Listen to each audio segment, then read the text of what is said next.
Are you ready to anchor into your multi-dimensional wisdom? Within you lies access to higher dimensional frequencies, galactic wisdom, and awareness beyond this current 3D experience. I'm Bianca, a galactic channel and multi-dimensional mentor. And what I know is that this journey isn't about choosing between worlds. It's not about transcendence, but instead learning to embody these frequencies that activate your multi-dimensional self, supporting both your personal evolution and the collective shift beyond 3D. Welcome to Evolving Beyond 3D, where we explore what it means to be fully multi-dimensional right here, right now. Hello and welcome to Evolving Beyond 3D.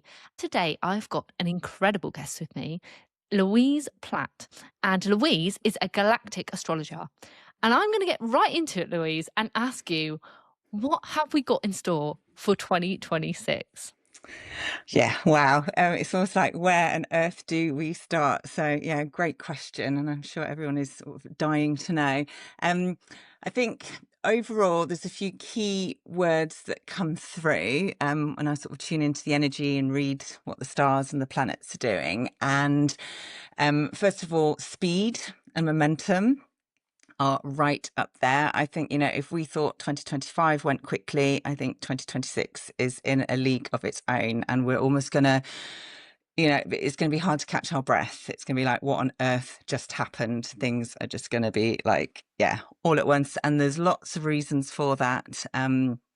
It's a year of new beginnings.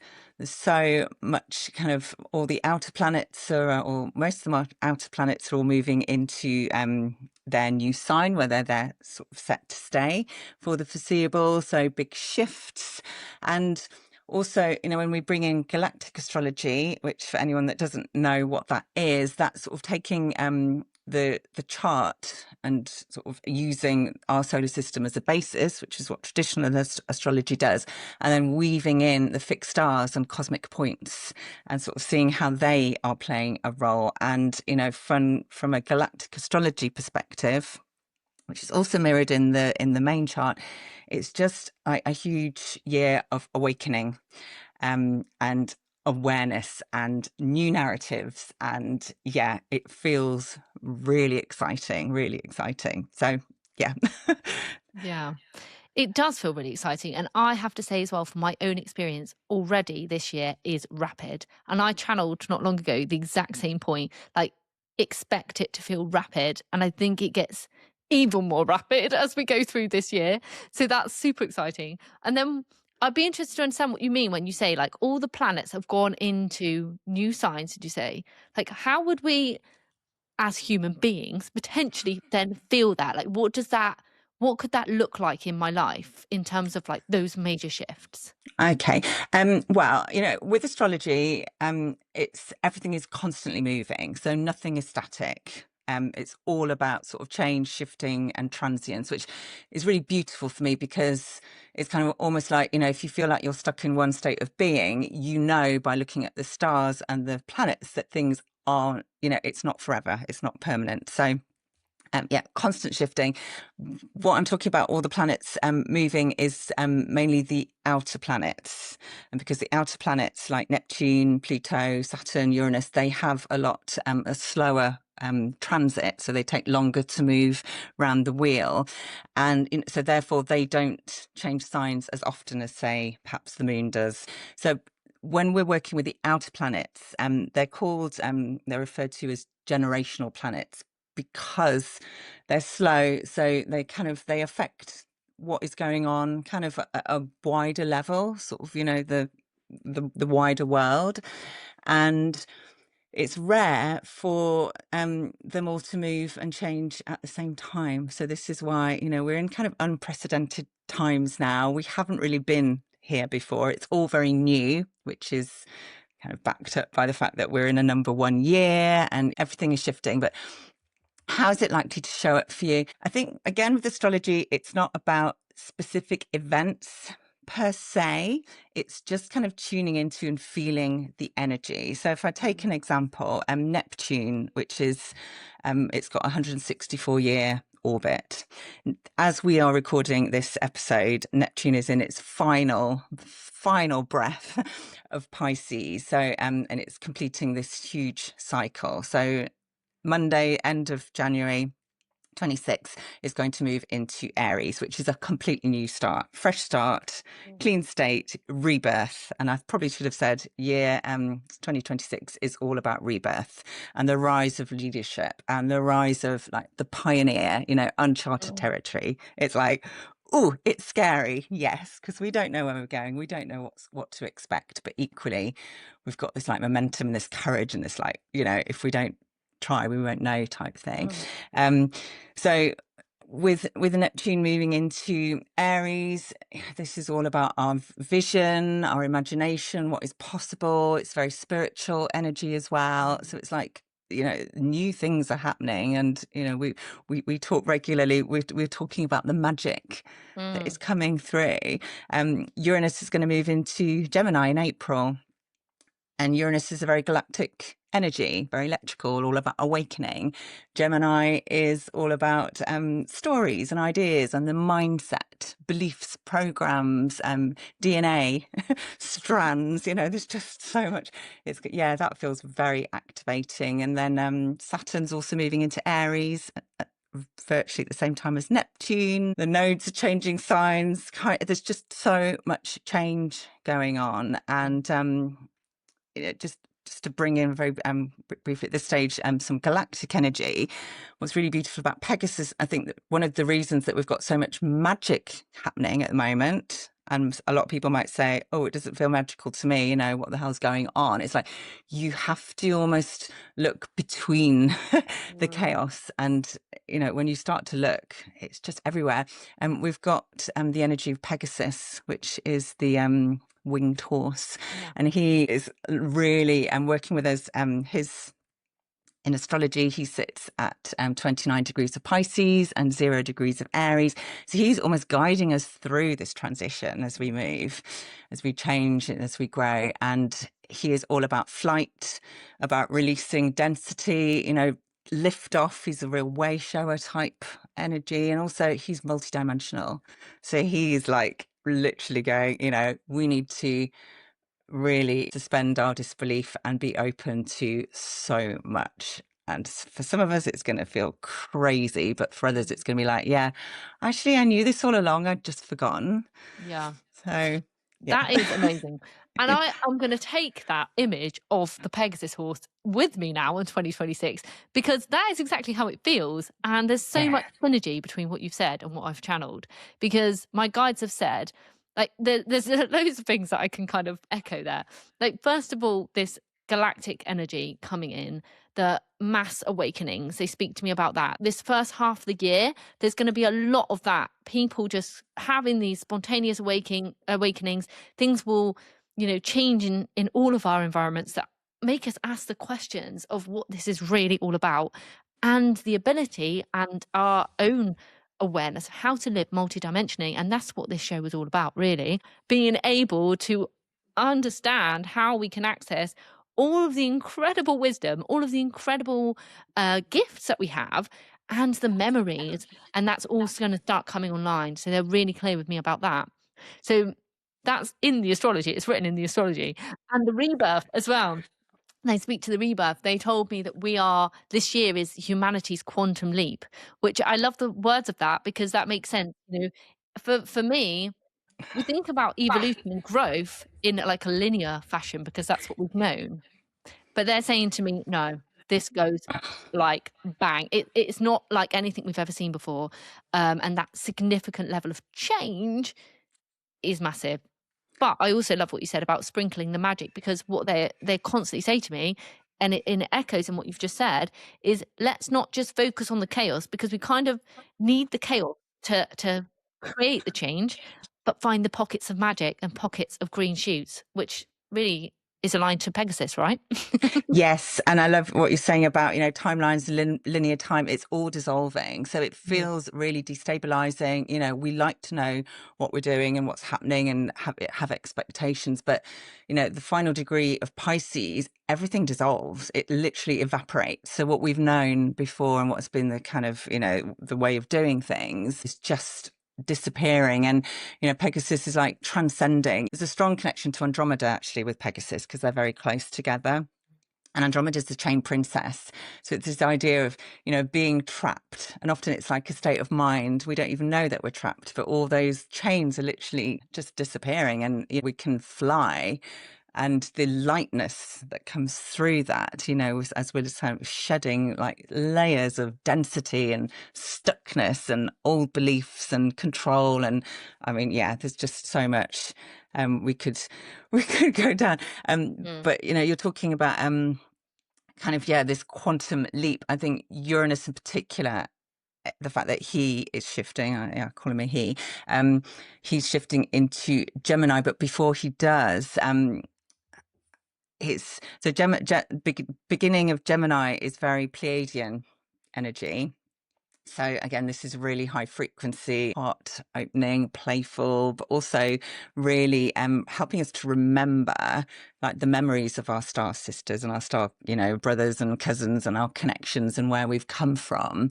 But before he kind of moves through, there's going to be an opposition to a star called Alpha Centauri, which I work with a lot because this is it's in Centaurus, and we're talking about this bridge and kind of how we're in this kind of bridge between the old and the new, and it can feel like on that bridge you can't really see where you're going, but you can see quite clearly that where you've come from is like you can't go back. So Centaurus is a really strong bridging energy. It's the centaur, the hybrid, half human, half animal, half horse in this case, and kind of weaving together like the higher consciousness and awareness of the human, and then that primal, instinctive, intuitive kind of approach that you get with animals. But also with Alpha Centauri in particular, it reminds us of the wisdom of the land and the earth and the crystals and the stones and our connection to nature, and how often when we think about galactic and multidimensional, we think of something out there and it's the stars, and it's like so separate, but actually it's about bringing that in, and actually all that wisdom of the memories of, earth and the connection, her place in this bigger map or net or web is held in the land, and the way we access it is literally by connecting to the earth and coming into the body and grounding and working with crystals and working with all the kind of resources that earth has got to give us. Yeah, and that resonates a lot with me in a number of ways. So firstly, my galactic memories for the last few years have just been coming online, but I've been receiving, rabbit holes of information over the last few weeks, and it's been wild, and it's taken me on all sorts of places that I never still lots I'm learning, we're all learning, but all these memories are starting to come back, but they're flooding in thick and fast. As of I would say from December, that amped up for me this year already. Exciting to see where that's going because it's continuing. But then this point you say about bringing it here, I love that, because this is the number one thing I have always channeled from the beginning, and my guides say to me, because once I woken up to my galactic nature, my tendency was to just shoot off and be up there with them, because it's felt familiar to me, and it also felt really comfortable and easy to be up there, especially among all this craziness that we've got going on right now. And my guides constantly say it's all about accessing the memories, but bringing them down. And they always show it me like coming down and hitting the ground, because it's no good up there. It's got some here. We've got to start using it here, and we've got to start connecting with it, and then working in connection to the earth, because ultimately the earth is part of this galaxy. We're part of it, separate from it, rather than thinking of ourselves as or thinking of the galactics out there and then us here, is like integrate that and be that multi-dimensional self here on earth. And that's really important. Yes, because I mean, I've read a few books about the Arcturians because I know you channel them, but I think they describe Earth as the blue jewel, or that's one way I've heard it. I was like, oh, that's so beautiful. I think we are going to start to realize that, you know, like you say, Earth is not on its own, it's not separate. It is part of this beautiful network of different star systems, and actually we are really, really important. It's a really key piece in that network.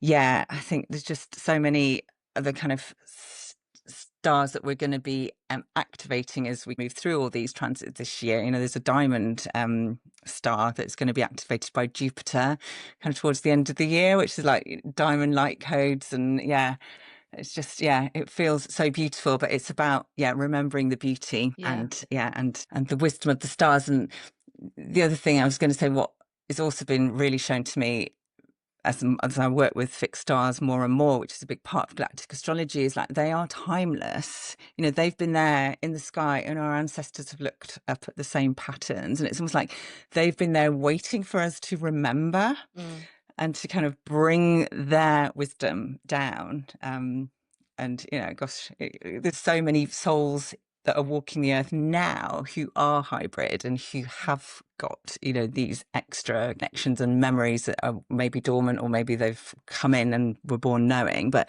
it's like the memory and the awareness of what is possible, and it's so much about remembering. Yeah. That is exactly what I channel. So in the last channeling I did, they spoke about us returning to our galactic nature, and they used the Yes. word returning. They don't say like this is a new thing, but it's new in the sense that it's not being done in this moment right now. Like we're doing it from this place, and maybe before we've been here more galactic as a civilization, but we won't have done it in this way. So they say like, this is pretty incredible what you're doing. And they often Yeah. say that, you know, they say, Yeah. we stand in awe of you, and we stand right next to you holding your hand. I'm getting deep chills when I'm saying that. So they're like, yes, yes, yes. You know, this is unprecedented what we're doing, but it's not. We're just remembering, we're just unlearning all the stuff that got layered on, and it's not the other way around. And I suppose for anyone listening to this thinking, right, this all sounds great, but like it feels like I'm in the pressure cooker right now, Oh, because God, yeah. that is also the case, right? You know, and this all sounds amazing, and you can open up to your galactic nature and you think, oh my God, great. But then you're like, what the hell am I doing with this here? And why is my experience so chaotic? But you know, the consistent thing I channel is like embracing the chaos, because we need it. We need it to fall down. We need it to collapse. We need to remove the old. But what they're very clear on sharing with me, and they showed this in an image to me, like it's like as the old falls away, and they showed that like going that way, then the new comes up in unison with it. It's not like it all falls down and we get to nothing and we come back. We're growing at the same time. And I don't know if that's, you know, maybe what the astrology and the stars are showing us. Like, actually, we are innovating. And if you choose, and it was a bit like what you said about the magic, if you choose to look to the innovation, you'll find it, you know, and my guides say, look more likely in your local areas for that innovation instead of going to like the news. There is new coming up, and it's the same in our personal lives, right? You know, some of us might be seeing collapse in our personal lives. You know, I can definitely see that in my own, but you know, also what's coming with that collapse is something completely new, and it feels a bit uncomfortable at the moment because we're in the middle. Yeah, it is. I mean, no one likes change. No one likes, you know, instability. We like to know where we are. That's a very human kind of way. But yeah, I mean, I think just going back to what I was saying, you know, astrology is a wheel. That's how it's presented to us, and everything is moving around this wheel. Sometimes it goes backwards, sometimes it goes forward, but it is almost seamless. It's like if you think of the face of a clock, you know, you can go from one day to the next and nothing dramatic changes, but it's seamless. So whereas we might, from our human perspective, think, you know, something has to physically end before then you can come in. And yes, there is truth in that.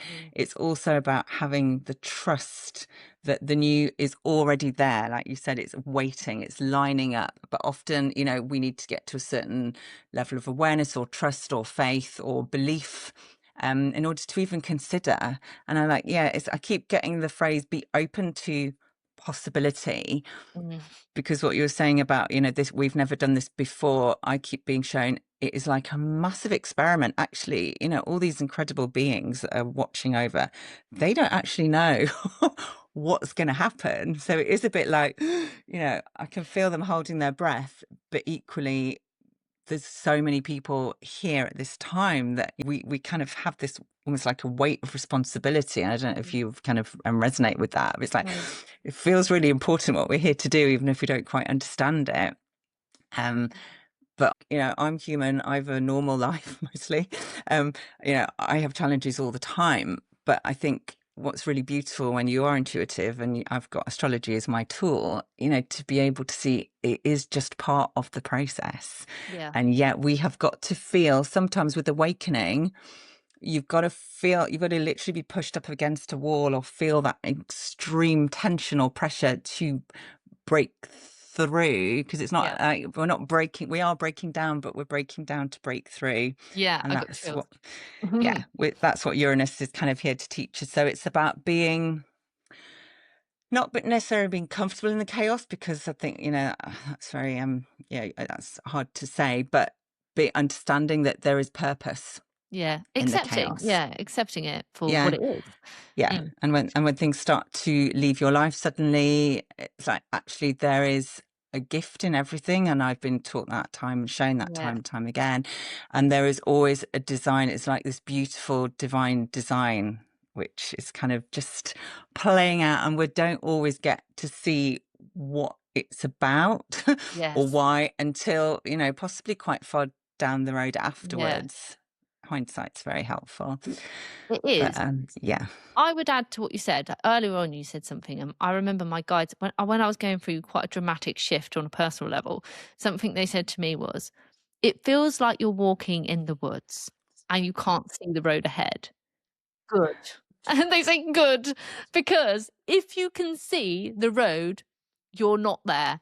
It's not it, because actually where we're heading, and they keep saying to this, and this has been a massive thing for me because I was very much in the mind as as human before I woke up, and it's been a massive period of unlearning to just let go of needing to see always where I'm going, because I can feel it, I can sort of touch it, but I have no idea how I'm getting there, and I don't know what's going to happen. And I'm so much more comfortable with that now. But Yeah. that's been like what they call like this consistent initiation of that I've experienced over the past, I would say, couple of years of letting go of the certainty. And that's, I think, what we're being asked to do, because especially if we're going to quantum leap in the way that they share it with us, share it with me anyway, if we're going to do that, then we can't see the linear steps because they don't really exist. So, how can we have any certainty in an unprecedented situation we're in? So yeah. I think a big focus for this year and beyond is, like, I use the word pioneering. We are pioneers. We don't know where we're going. And the whole idea of being a pioneer is you are on adventure. You can't see the path ahead. So that, Mm, feels really beautiful.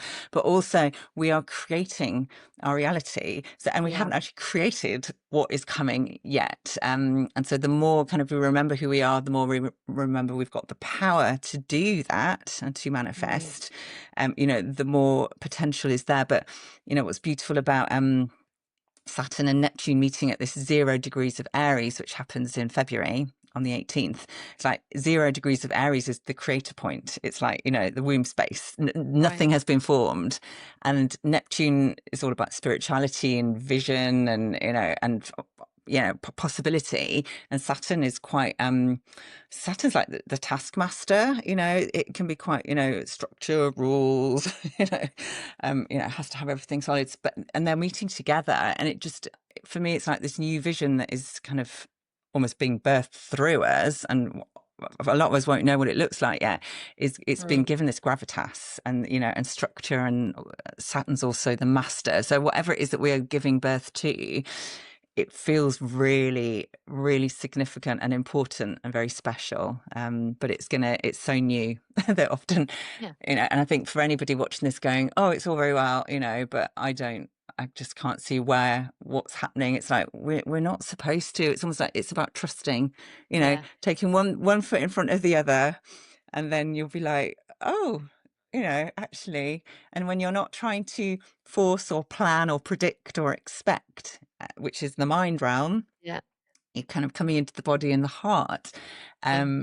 Yeah, that's when the magic happens, and that's been, my experience over the past, just getting rid of all these old ideas and all the the negative thoughts and negative beliefs, and I've got a long way to go, I'm sure, but it's just, there's a huge amount of liberation coming through as well, which obviously, we're in strong Aquarius season, and we're in Aquarian.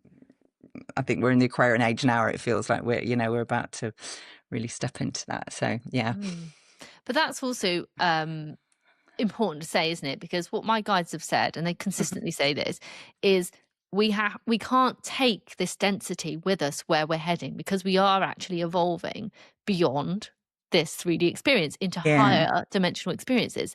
So as we do that, we have to, they say it like clear out the closet, because the Yeah. more you can clear, the more light you can have, you can hold, and that's kind of, if you look at what's happening on a global scale, it's kind of what we're seeing collectively, and I think all of us can say personally we're experiencing that.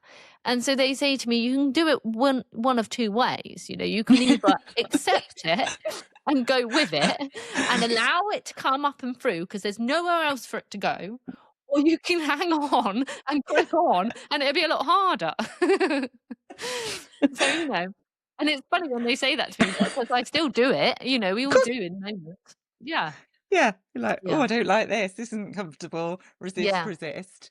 But yeah, it is about, and I think there's going to be more flow.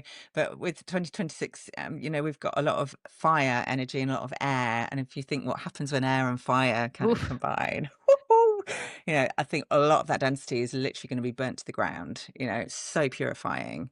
Obviously, we've got to temper it a little bit, because fire and air can create a lot of destruction as well. So it's about sort of almost controlling the energy and being very, and I think the way we do that is by being very present and being very grounded, and coming into the self more, rather than like letting everything get too carried away. But we also need to harness the excitement and the enthusiasm and the optimism, because that's what, and the momentum, that's the creative energy that we need to.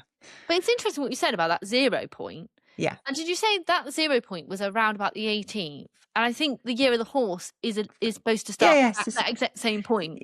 So there's an eclipse on the 17th, which is a new moon in Aquarius.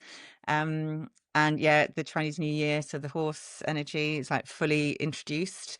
And then the 18th is this conjunction. So obviously the eclipse is going to have they're both at 0 degrees, but they meet exactly on the 18th. And then who knows what happens next, but it's speed, and that's truth, and I definitely have got that, and I find that really interesting also about, it's the speed, and also it's the collapse of linear time.